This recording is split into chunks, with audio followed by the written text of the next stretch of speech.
I think that's about it. So without further ado, I will let Nandita and Deborah take it away.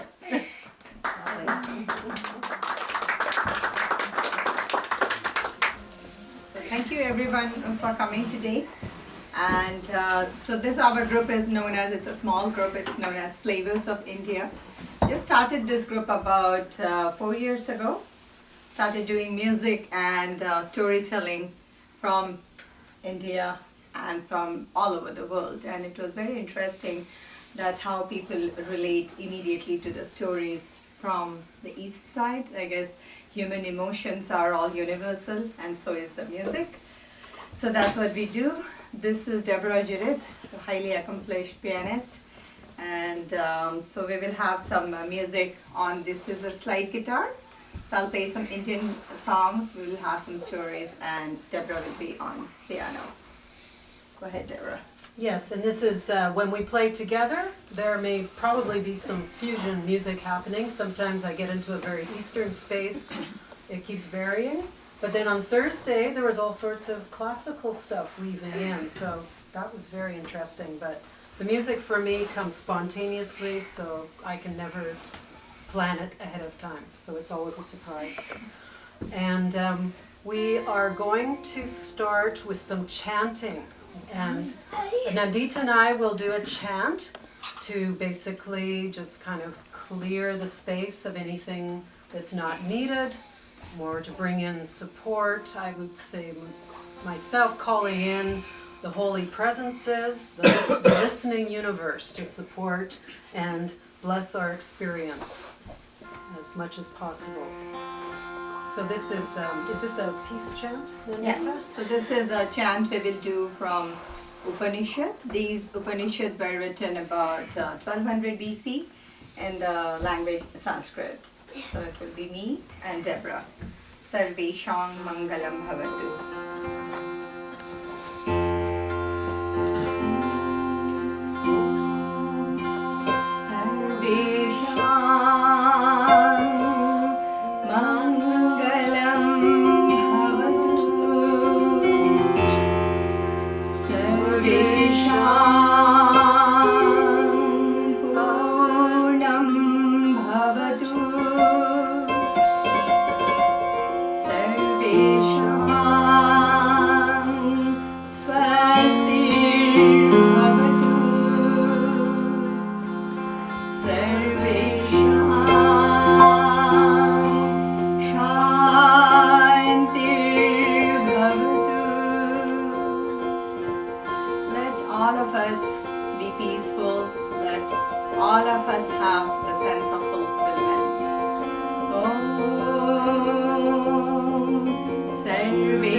Now, We are inviting everybody here to chant a powerful peace chant from India.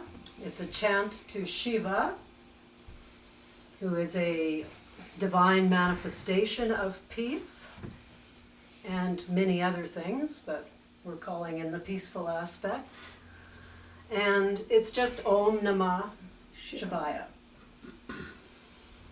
So we'll chant Om Namah Shivaya, just 3 simple words, about 9 times, and we'll finish with Om Shanti Shanti Shanti.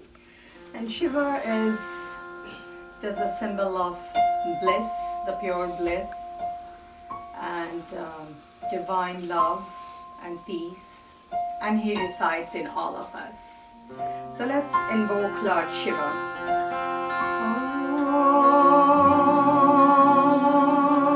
Om Namah Shivaya.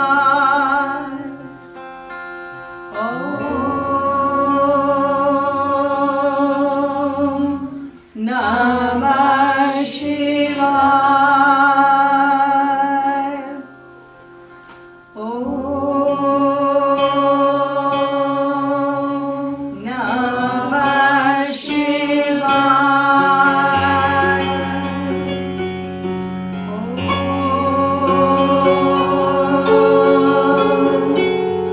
Namah Shivaya. Om Namah Shivaya. Om Namah Shivaya. Om Namah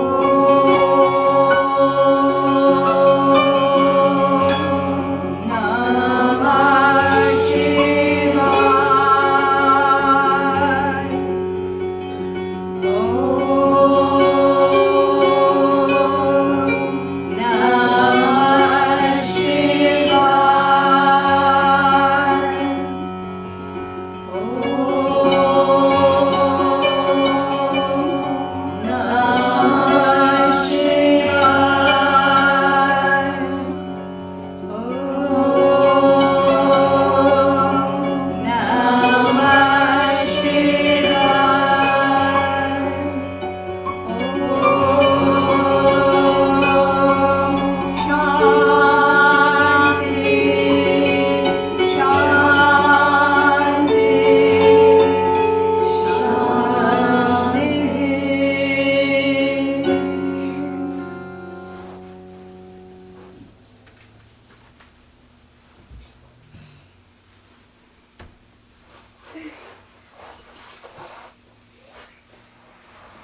Okay, and then we're hopping to this side of the ocean, and we're going to sing a peace song, because we really, really need to be invoking lots of peace. These are big changing times we're in, and I'm sure you've all noticed, and it's getting more exciting. It's getting more and more exciting, so don't like that?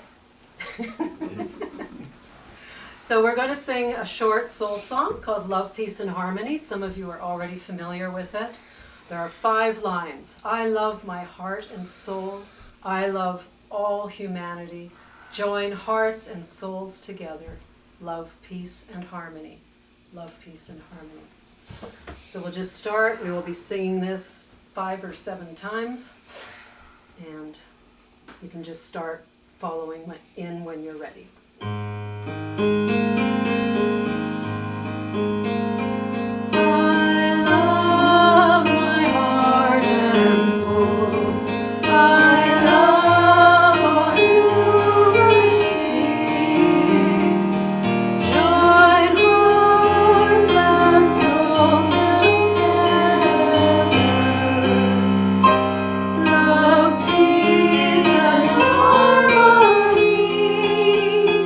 Love,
How is the volume, everybody? Yes. Is it good, low, high? Good. Anybody in the front row have something to say? Volume's Including good. him? It's good. Good? Is the piano Good. volume good? We really want to. So a bit loud. It's a bit loud.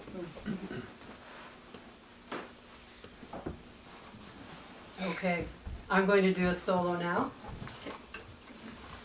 And Nandita blesses us with so much background and everything on her music, and all I can say is I don't know what's coming.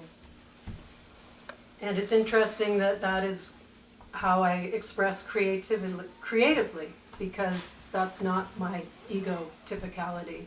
I sort of like things all in their place, so. All right.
next we go to a story from India, and we all are kind of familiar with Lord Krishna.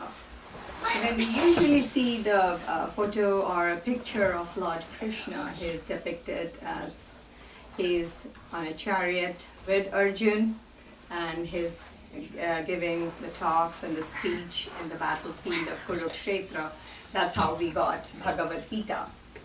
But there is another form of Lord Krishna which is worshipped. This is the one where he is on the chariot as a king, and guiding Arjuna is Yogeshwar Krishna, the King Krishna. But there is another side of Krishna where you can see him standing near a cow with a flute in his hand under a kadam tree in Vrindavan, which is in the northern India. So there we celebrate the ordinariness of Krishna. So the story I'll tell you now is about a person who is an ordinary person like all of us here. So in a village in Bihar, and the village named Gehroli, it's in Bihar in India. There was a very poor family who were all laborers. The youngest son was named Dashrath. So his name was Dashrath Manji. He got married and is from a nearby village, and her name was Phalguni Devi. And they were all both very happy, and there was a village where they used to live. And Dashrath in the morning used to get up and work as a laborer in a nearby village. So there was a mountain in between the two villages. It was not extremely high, but it was wide, and you'll have to climb the mountain, and that's what he used to do every day morning. He will climb the mountain, go to the adjacent village and work there as a laborer.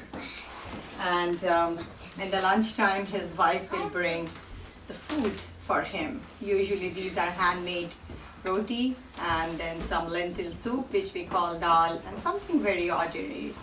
They will then, because by this time it is very hot, the sun is hot, so they will sit under a neem tree and enjoy the lunch, and then she'll go back to home and he'll keep working. That's how months went by and years. In the meantime, Phalguni and Dashrath had 2 sons, and the years were going by. So one day, Phalguni didn't show up during the lunchtime, so he was very concerned, and then he looked nearby, and then he started going back towards his own village, and he saw his wife that she has fallen down and she's injured. And Dashrath was very concerned. He rushed towards his wife, and then he arranged for a cart-drawn carriage, and they both started going towards a hospital which was in the nearby village. And as I was telling you, the mountain wasn't very high, but they had to take a roundabout route around the mountain. So usually it used to take about 3 hours but this, I think, horse person he knew that, okay, I'll have to rush this, so Phalguni is really injured, so he tried his best. But by the time it took about 2 hours to reach the nearby hospital, and she passed away, she died. And Dashrath was devastated by this whole incident. They were very, very close. And after a month or so, he said, if only we didn't have this mountain, if only we had a road between the mountain, my wife would have lived. So I'm going to make a path, a road in the mountain. And everybody in the village, and for obvious reasons, thought that he is lunatic, he's mad, he's crazy, and he was. But he was very determined. And because he was from a very poor family, all he had was what we call hathauda, so it's like a small hammer, and chenis, it's a chisel. That's all he had. So every day morning he used to take his hammer and chisel, go to the mountain and start chipping it away. So years passed by, decades went away. So 1 decade, then 2 decades, and 25 years later, he could make a road through the mountain, which is about 30 feet wide. And now there is a wide road inside the mountain, and people can go to the adjacent villages much faster. So to me, it's just not a mountain, it's just not a road, it's a victory of human spirit. If your heart is in the right place, you have the love, you can do these things. I find the story very simple, with no equipments, nothing very big. It's just man's love and just chipping away a big mountain, and he never gave up in 25 years. So it's very inspirational to me. It's like the daily practice Daily practice it. of whatever our practice is.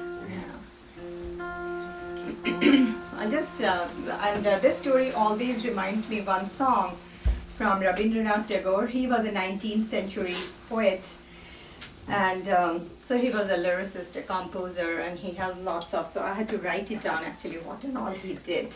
So I'll read that out later.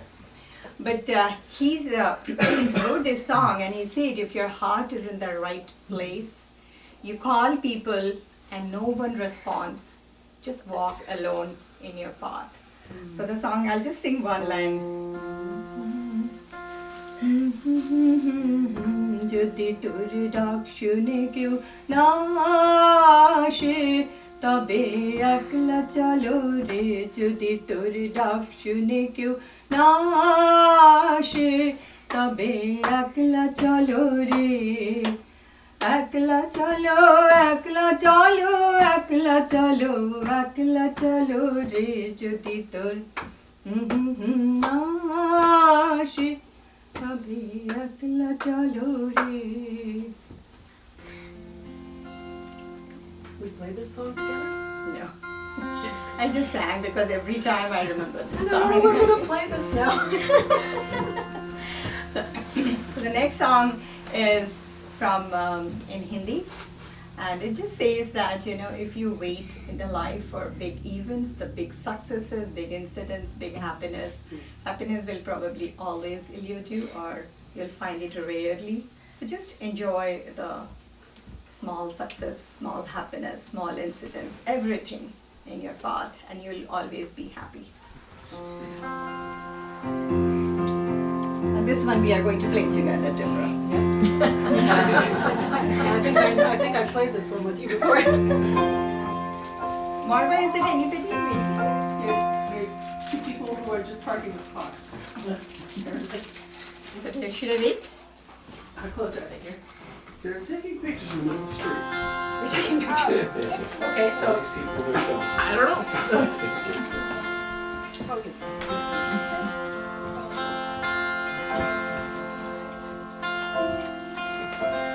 How is this volume? Can you hear my guitar?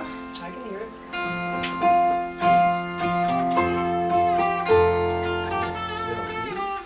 Are we playing? Yeah, that's done. Oh wait, okay, we're playing.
us a story by Deborah.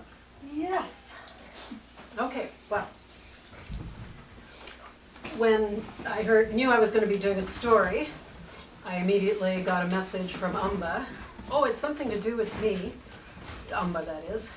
Okay, who is Amba? Well, one thing I love about India is the very huge presence of female manifestations of the divine energy, the divine presence and consciousness. And Amba is, I don't know, I took a shine to her when I was in India. I think that's when I first encountered her. She sits on a tiger, and not a rug like yogis, but a real tiger. And she's got several arms. I don't know what all the arms mean, but she's got something, I know it's a blessing thing, with the fachi. And then she has swords and knives and just things that, well, you don't mess around with this. But yeah, I'm still not sure what I was going to say. It's been going on for a while, and then I decided to pay a visit to the Hindu temple on Ellis, because it's just a few blocks away. And I've been there once, and they have the statuary. I don't know who's been in Hindu temples, but they have, you know, the statues, and Amba's usually there, and I really connected with that one here in Winnipeg. So back to India, I mean, I stayed with a friend. I have a soul family in India, and we were in the city of Junagadh, which is, it's a good-sized city, but it's a more traditional city in India. I was the only white person I didn't see. In fact, I was in India for 5 weeks before I saw a white person, so it was interesting. But outside of Junagadh, there's a mountain, and it's Amba's mountain. There's a temple built on the top of it. And that triumph of human spirit, well, they built 10,000 steps up that mountain. So I don't know which came first, the temple or the stairs, but they've got both there now. Apparently it's 10,000 stairs, and they're just, I think they're stone, I can't remember. We only went up about 200 because my friend's parents came too, and they got tired, and it was the hot monsoon season, so you kind of imagine me at about 40%. That was me in India, you know. But it was very good for being more receptive and meditative and just taking it all in. And I do intend to climb that mountain. It was beautiful. You could see up this green thing, and then just these clouds. And then there's monkeys everywhere, like along the path. They're like right, you know, going across the path. They don't seem too interested in the people. And every few hundred feet, there's always this decrepit tape player, CD player, Om Namah Shivaya, Om Namah Shivaya, you know. Like the temples too, they always have that going and going. And then there'd be these just shanties, like little shacks, and it looked like there were people staying in them too. You know, just like corrugated construction materials flipped together with, that's another thing, you know, I just saw the level, what many people live at there too. So, and then just to kind of wrap up my rambling story, it's like I felt this connection. I remember driving past a temple, and I just said to my friend, we have to stop. She's calling me. And it was a temple, there was tiles, and it seemed locked, but then somebody showed up, and I just, you know, I talk to deities. I'm coming out. I talk to deities, now you know. And I'm a little partial to ladies, so maybe that's whatever. But anyhow, so I went to the temple on Friday, and I'm just in my jeans. I'm in my fluffy pink shirt. That's my, you know, casual wear around the house for 20 years thing, and a jacket. And I walk in, you know, I've only been there once, but, you know, walk in. Lots of that yang energy, I guess, and, but partly because I'm a little uncomfortable because there's just a few people there, and they're all, obviously, I'm the only white person in the house. So I walk in, I get a chair, because I see there's an elderly man there with a chair, otherwise I probably would have just sat cross-legged on the rug. I put the chair down in front of Amba and just about to settle in, and then these two voices, oh, no shoes, no shoes. I'm like, okay. Is that a China shop I hear myself stomping around in? And so, oh, okay. should I take them off now? That obviously that's not, you don't take your shoes off in front of the deity. No, because I didn't want to walk back out on the carpet, but I did. But it was kind of funny because then I just sat down and the energy just came out and enveloped me, like just for like 20 minutes. And, I had some thoughts, have I offended them, or are they going to give me a hard time? I'm a woman here, is something going to happen? I'll be ready for them if they give me a hard time. all these things, but that just all went away, and I just was with Amba. And, no flashes, well, lots of flashes of light, yes. No particular messages, but just heat. I felt there's just this heat moving over all of my skin. And then as it receded, I was, just put the chair away and was quietly leaving, and then somebody said, oh, take the prasad. When you visit a temple, there's some sort of a edible offering that you take, and I guess it's blessed with the energy of the temple. And so somebody came over, said he was a priest, and he had quite a lovely light in his eyes. There's definitely a very divine presence in his eyes. And so he gave me the prasad and asked if I was Hindu, and I didn't get into that. That's a whole other story. Technically, I am a Hindu, but I'm not really one to go for it. It was a prerequisite to an initiation, so I thought, okay, why not? But, so I just said I feel a deep soul connection with Ma Amba, and then he gave me his card. Indians, they're such good business people. It says, call me if you ever need it. And I look and it says, negative karma clearing, counseling, astrology. So that's my story. But it's just wonderful. I felt this connection in India with this presence, and walking into this temple here in Winnipeg, the presence is here too. Like at least the one, and for all of us, of course. Our presence, the healing energy is universal, and how it manifests for everybody is different.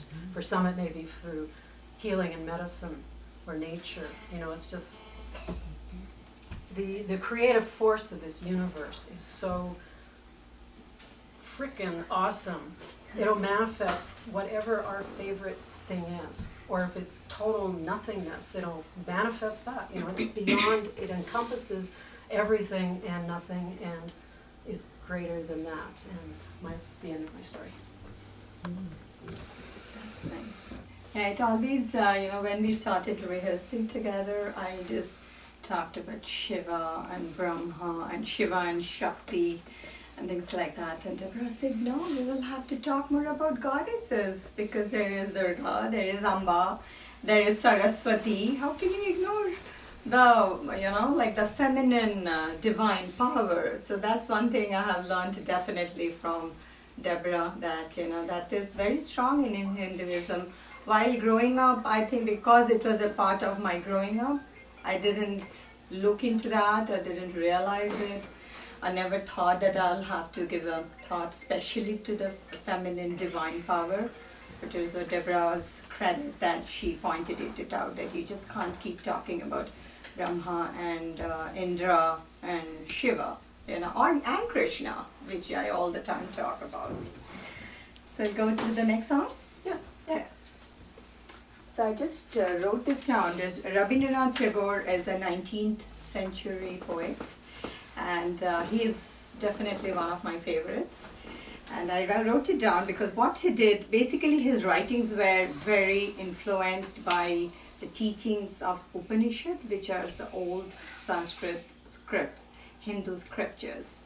What Tagore was, the poet was, he was a mystic, a philosopher, a lyricist, a composer, a novelist, an artist, playwright, and so on and so forth. So these are just few, just in case I don't miss anything, I wrote it down. So the next song Deborah and I will perform together is about light, and I'll just read the poem, which is: light, my light, the world filling light, the eye kissing light, heart sweetening light. The light dances at the center of my life. The light strikes the chords of my love. The sky opens, the wind runs wild, laughter passes over the earth. Light, my light, the world filling light, the eye kissing light, and the heart sweetening light. The butterflies spread their sails on the sea of light. Lilies and jasmines surge up on the crest of the waves of light. The light is shattered into gold on every cloud, and it scatters gems in profusion. Mirth spreads from leaf to leaf, and gladness without measure. The heavens river has drowned its banks, and the flood of joy is everywhere.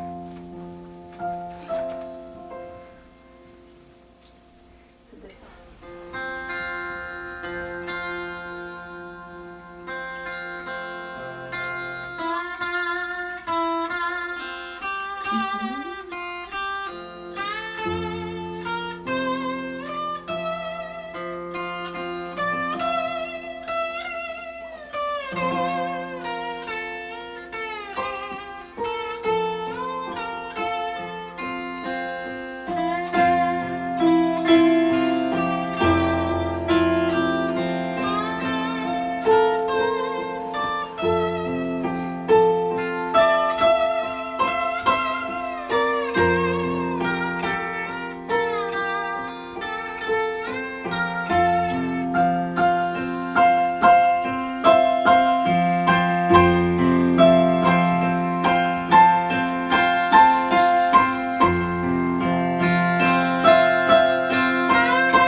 If you like.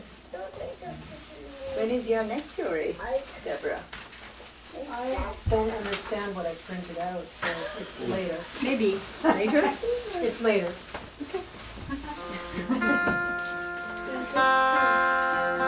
Okay, so I'll tell another story. This is from Buddhism. This is from the Mahayana Buddhism, and this is known as Indra's net. So when Buddha completed his journey on this earth, he was about to go to the heaven, and the king of God, Indra, came to know about it, and he was very pleased about that. So he wanted to welcome Buddha in his palace. So it was a beautiful palace anyway, but Indra wanted to welcome his special guest. So he made a net and he decorated it with beautiful jewels. So there were diamonds, there were rubies, there were precious jewels, there were amethyst and pearls and everything else. And at every corner, at every node, he hung a beautiful jewel. The way that when it sparkles, it dazzles, it will reflect in all other jewels. So when Buddha did come to the palace of Indra, the king of gods, he was very happy to see the net. He said, isn't this was the message I went down to earth to give to people? That we all are jewels, and when all our actions and thoughts affects the other people. So like when we reflect, it goes and shines and reflects in everybody else near us. Hearing this, Indra was very pleased, and he threw that net on this planet, and it covered from galaxy to galaxy, from one corner to another. And that is why, and Indra said that everybody should realize we all are precious jewels on this earth. So close your eyes and think we all are jewels, that we are all interconnected. We don't have an independent existence, and that our actions and thoughts are always reflected in our environment and in everybody else. And our souls are completely free.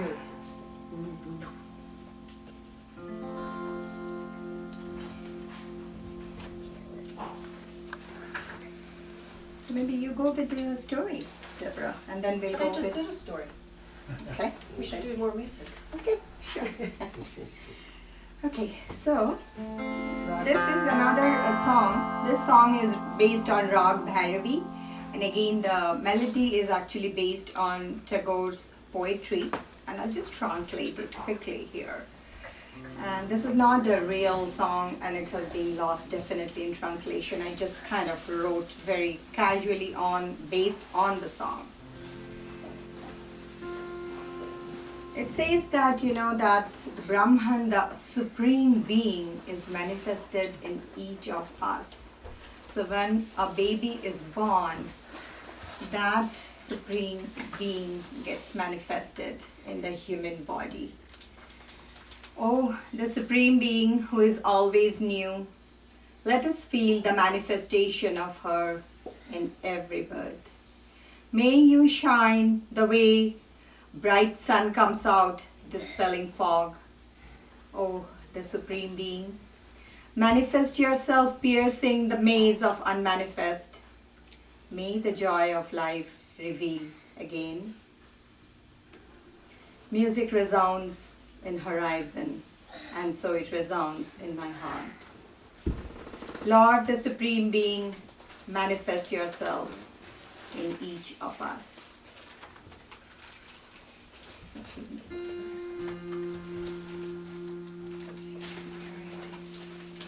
And this song is based on Rag Bhairavi, which is Indian ragas have very specific times to play, and this is the only rag which does not have a specific time.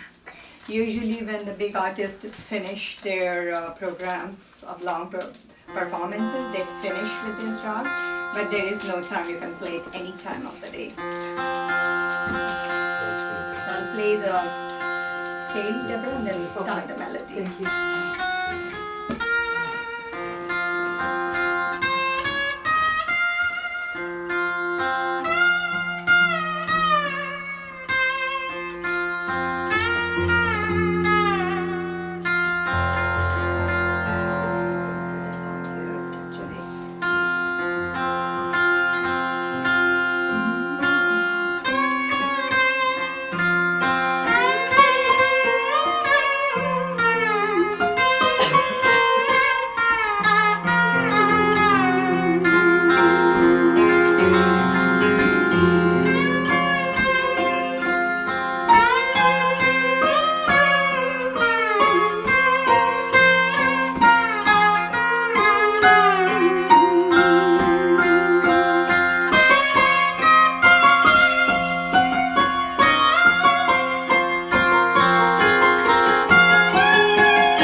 Well,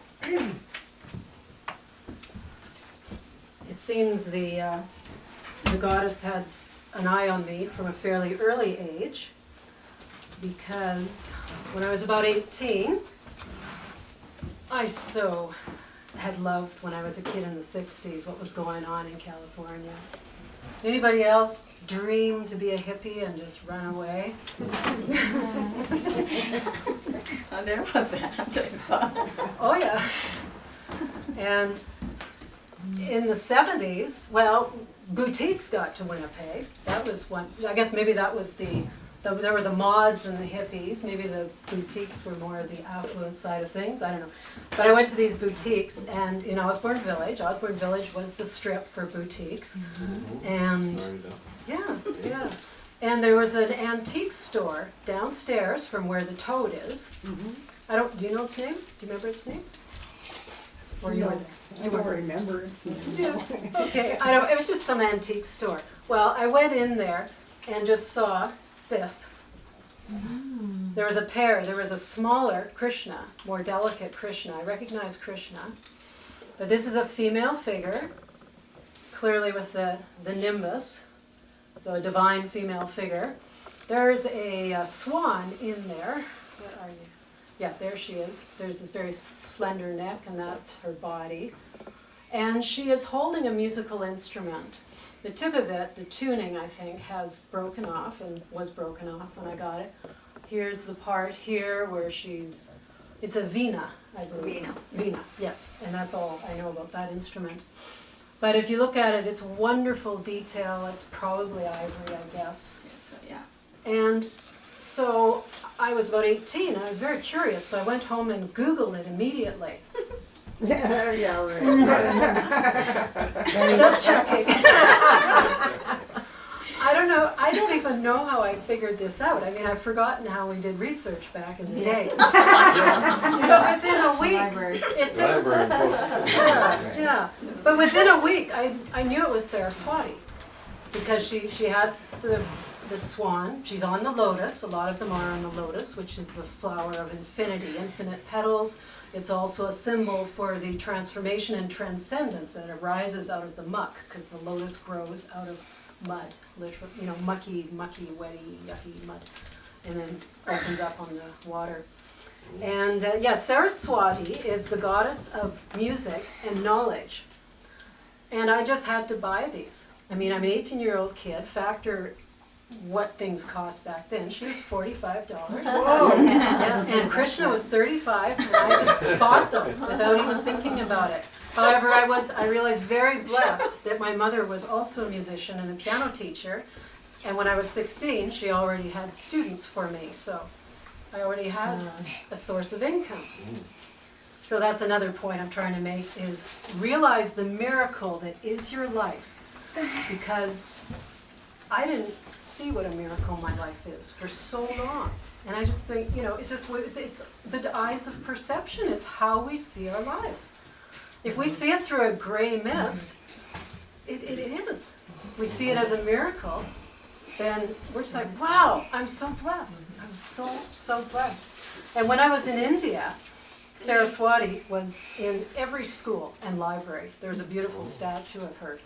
But I must but to me, this one, the face, the artist was in a divine condition when he did the face, because you can see the divine presence in the face. Like, I look at that stuff.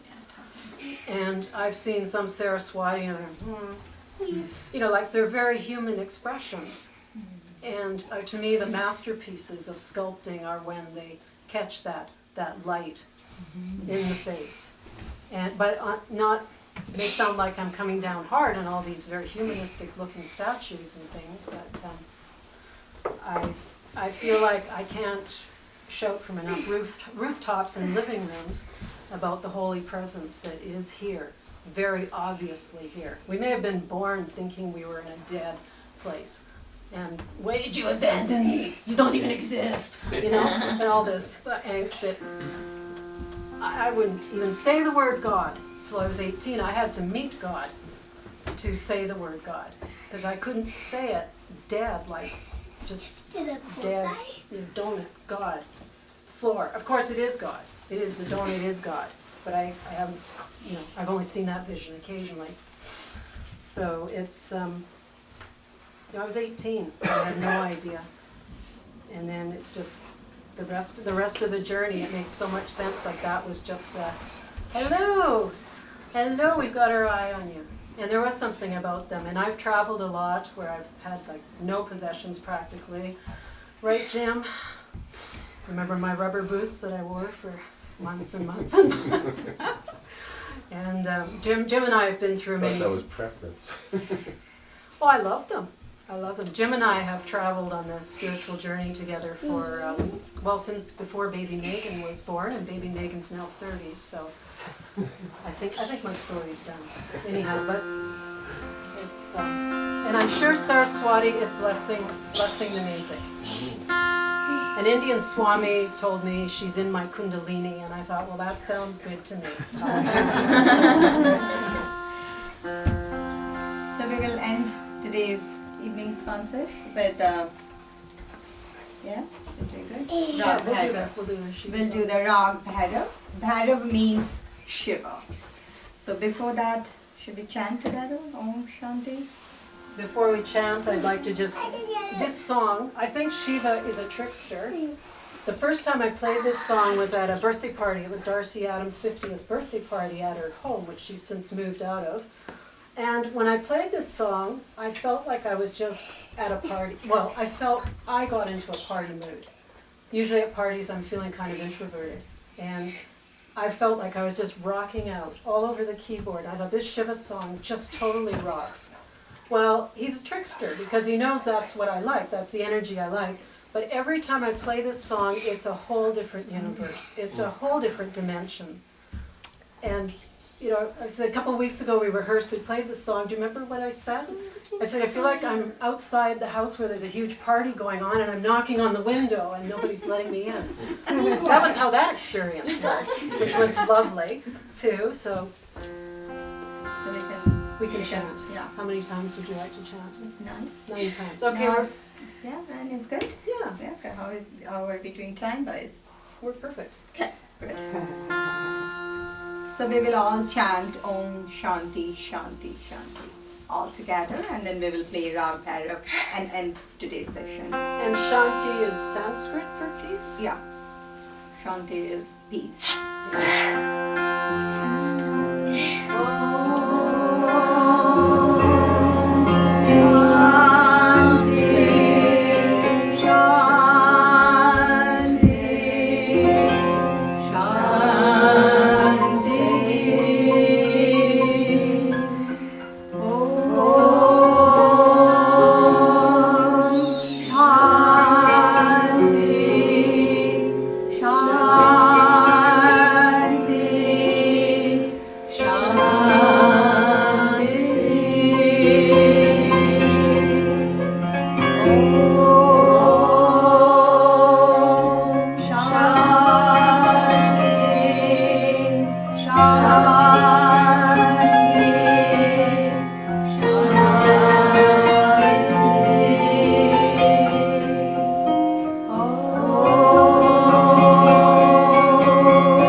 Three more times. Oh.